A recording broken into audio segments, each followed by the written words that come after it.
Guys, I recently got an email. Someone said to me, should I buy, which BYD cars should I consider? Well, you know what? I think all BYD electric cars are actually very, very good. The Dolphin, the Seal, the Atto 3, all of these cars are cars that if you bought one, I'd say, hey, I think that was a good choice. They're all really good value. But there's one model of BYD that I think you should not buy. I mean, when I say I think, you absolutely should not buy this car. It's about to be obsolete. And not only is it about to be obsolete, it's actually just not that good. Hello, my friends. Welcome to the channel. I'm Sam Evans. You're watching the Electric Viking. Great to have you with us. I want to say a big thank you to our Patreon supporters and also those of you who are YouTube members. If you'd like to support us on either of those things, I'll put a link in the description.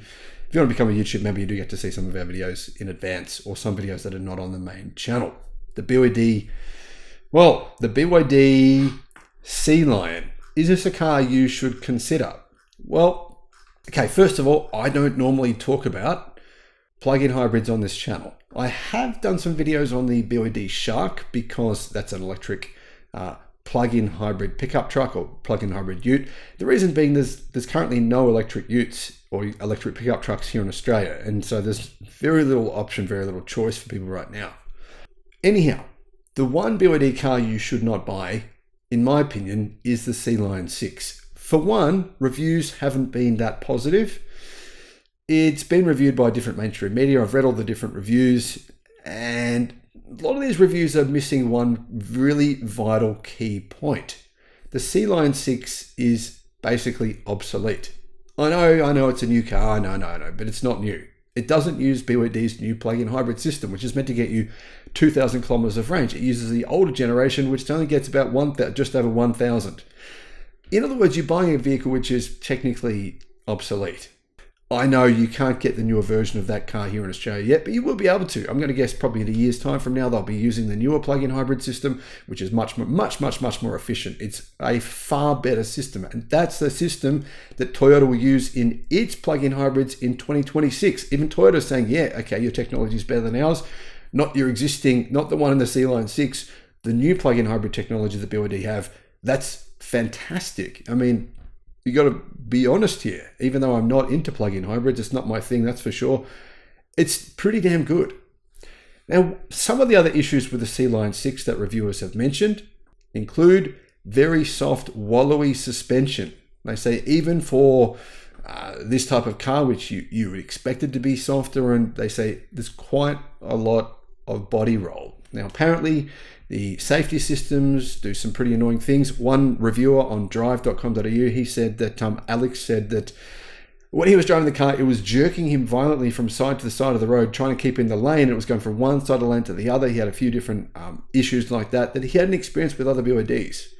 So for some reason, the software, the safety software integration, it just doesn't work properly in this car. And that was one of the issues that he mentioned with the software. He said there was other issues with it. Apparently the speed detection sign was detecting, he was driving on the highway and it was detecting on ramps where it's 60. So it was trying to tell him he was speeding even though he was going well under the speed limit. There was a few issues here. Now, honestly, there is no perfect car, clearly. But buying a car that's obsolete and then has issues like this, in my opinion, doesn't make sense. The other reason I think this car doesn't make sense is this. For not much more money, for about $9,000 more, you can get something like an Xpeng G6 or a Tesla Model Y, right?